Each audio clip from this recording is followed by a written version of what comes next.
Emily Martin was a 28-year-old marketing executive living in Chicago. Her life was filled with long hours at the office, weekend brunches with friends, and occasional visits to her parents in the suburbs. But beneath the surface, she longed for something more, a meaningful connection, a relationship that would fill the void of loneliness that had been growing within her for years. Her friends often teased her about being too picky when it came to dating. Emily had been on countless dates over the years, but none had led to anything serious. "Maybe you should try online dating," her best friend Sarah suggested one evening over drinks.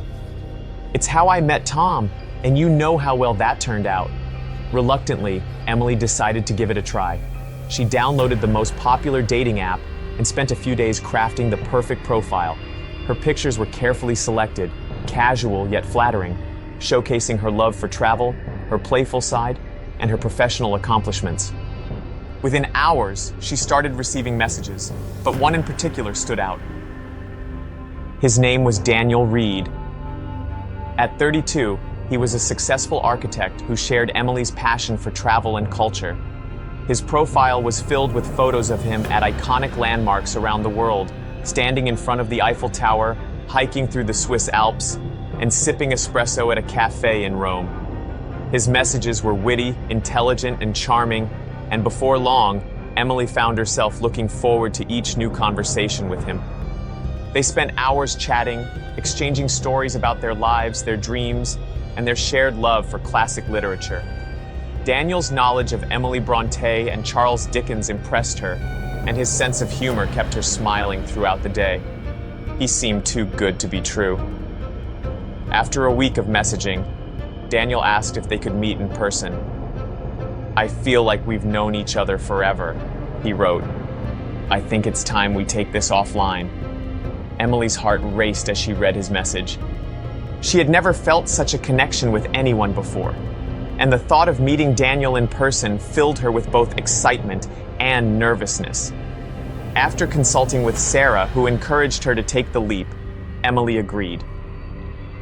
Daniel suggested an elegant restaurant in the heart of Chicago for their first date. It was the kind of place that had an extensive wine list, live jazz music, and a romantic ambiance that made it a favorite spot for couples.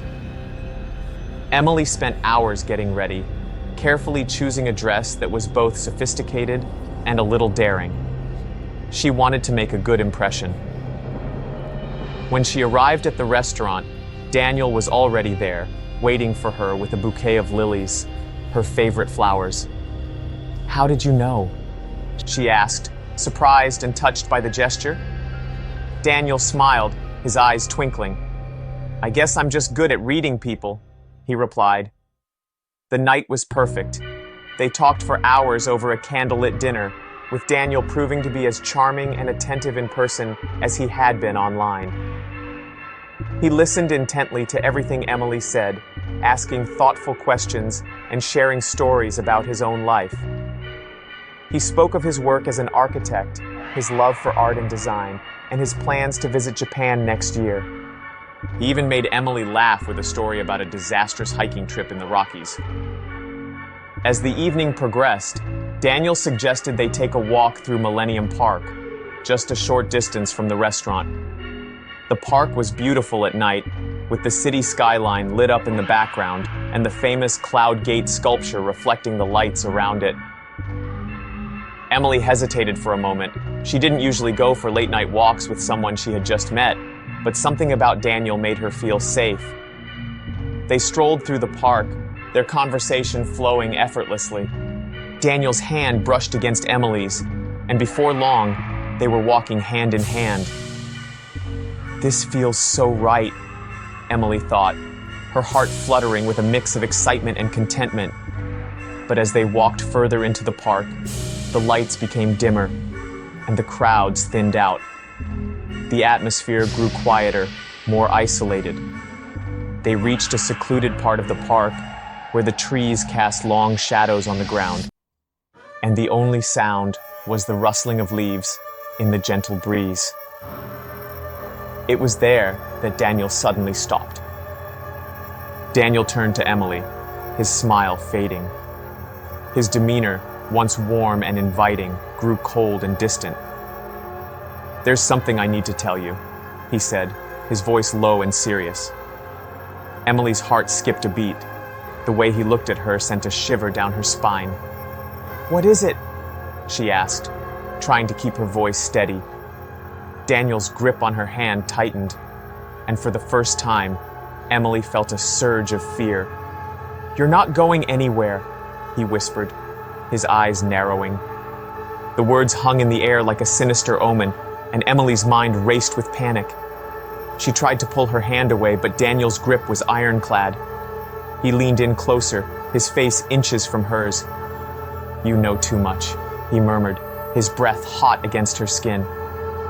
Emily's heart pounded in her chest as she realized she was in danger. Desperately, she tried to reason with him. "Daniel, I don't understand," she stammered. "What are you talking about?" But Daniel didn't respond. Instead, he pulled her deeper into the park, away from the path and any chance of being seen. Emily's mind screamed for her to run, but her body was frozen with fear.